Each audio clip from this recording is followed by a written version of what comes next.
I'm going to move on to the more important part of consequence. Consequence is not in your book. Please copy this down. Alright, so consequence, concerns, and cause of deflation is hard. Okay, so widely tested as compared to inflation. So I'm going to give you 2 points. Okay, so it will be tested in the future. Okay, so please jot this down. It's not in the book. So the first cause or consequence or concern, why is deflation undesirable? Okay, is the concept of what we call postponing consumption. So this is what happens when there is deflation or deflationary expectation. Okay, so if there is a persistent fall in price level, okay, you realize that consumers will form the expectation of deflationary expectation. Right? It can fall in this time period. Does it mean that it won't fall further? It can fall further, right? So what happens when everyone, okay, is expecting future prices to fall? Let's say if you are saving money to buy a handphone, right? If you expect the phone prices to fall tomorrow, would you buy today or buy tomorrow? Type it out.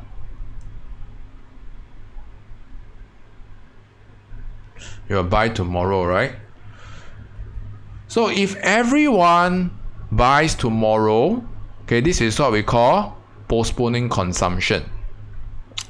So you can actually see that, okay, the act of postponing consumption will lead to what? Now, from the firm's perspective, what is going to happen? Will firms be more profitable or less profitable when everyone starts to defer consumption?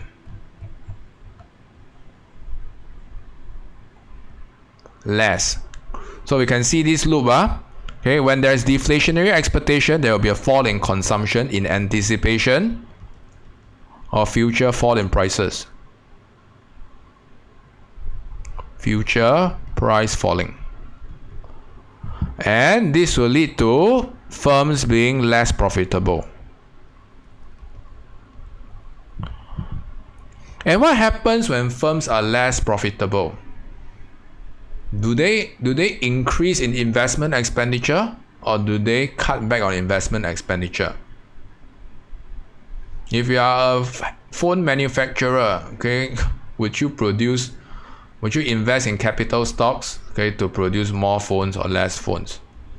So you can see fall in investment expenditure in anticipation, or rather due to a lower profitability. So you can see that, okay, the cumulative effect of a fall in C due to anticipation of future prices falling and fall in I, okay, will lead to what? A vicious cycle. Why? Because a fall in C and I, okay, will actualize the fall in price level. Do you see that? Okay, when C and I goes down, AD goes down, right? And this will form another round of deflationary expectation. And this cycle will repeat. So this will cause massive unemployment in the country. Okay, when deflationary expectation is like a stigma attached, when people start to make guesses that prices is going to fall in the future. Okay, so this is what we call a deflationary spiral. Okay, so make sure you know this by heart. Okay, how this actually happened. Okay, so the page 84 actually explained deflationary spiral. Okay, in Japan. Okay, so you can read this. Okay, it's called the lost decade. So far, so good.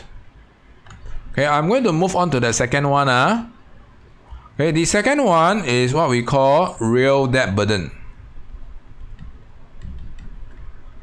Okay, increase in your real debt burden. So, okay, this is a fairly simple illustration. I'm going to show you in a short while.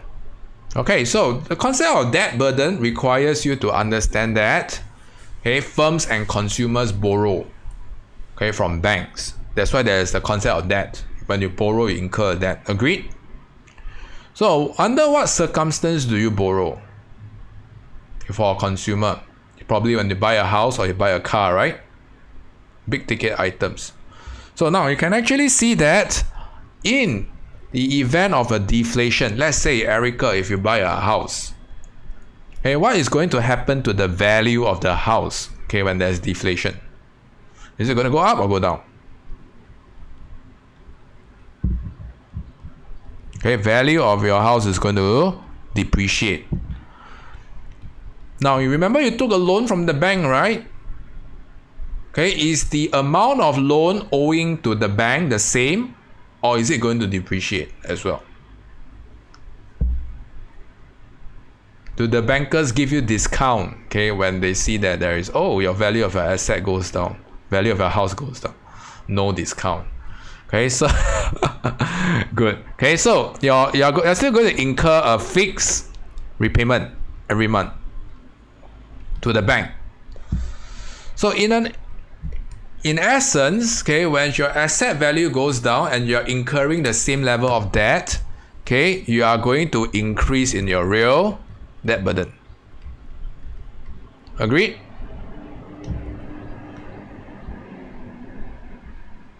Okay, so this is from the consumer perspective. Fairly straightforward, right? Now, from the firm's perspective, it's going to be the same. Okay, remember just now what did we mention about profitability of firms during deflation? Does it go up or go down?